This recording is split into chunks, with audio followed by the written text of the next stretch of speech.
This is Yardbarker's Chris Mueller, and here are your three big things from Week 4 of the NFL season. Big statements were made across the league in Week 4, but no team made a louder one than the Cleveland Browns. Cleveland flattened Dallas in a 49-38 victory that featured 307 rushing yards, which is the highest single-game total the Cowboys have allowed in franchise history. Cleveland's now 3-1, but they still face some questions.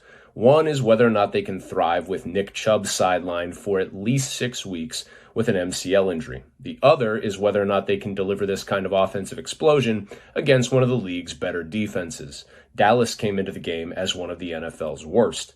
A date with Indianapolis next week will be a test. So far this season, the Colts have the top scoring defense in the league. The Vikings finally got themselves a win, and they may have saved their season in the process. Kirk Cousins delivered a solid, if not great, performance, but Dalvin Cook, as usual, was the engine driving Minnesota's success, though the Vikings' leaky defense once again was troublesome.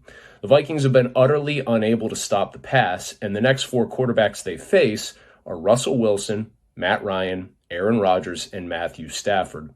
Whether this was merely a one-game reprieve or the start of something better depends largely on Minnesota's ability to generate something resembling a consistent pass rush from week to week. Lastly, it wasn't pretty, but the Indianapolis Colts handed the Bears their first loss of the season, and they did it with defense, limiting Chicago to just 269 total yards. Even more impressive was the fact that they did it without Darius Leonard for the most part, who left the game with a groin injury that may keep him out against the Browns. The Colts aren't flashy offensively, they're just effective, and their defense has been stifling. No opponent has managed to put up 300 yards of offense yet this season. But for a remarkably efficient game by Gardner Minshew in Week 1, Indy would be 4-0.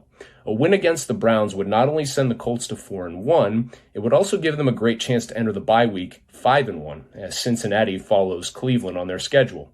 The Colts' schedule, however, becomes a gauntlet after the bye week. But with offenses exploding around the league, it's hard not to be impressed by their stingy start. So there you have it, 3 big things from Week 4 of the NFL season. For Yardbarker, I'm Chris Mueller.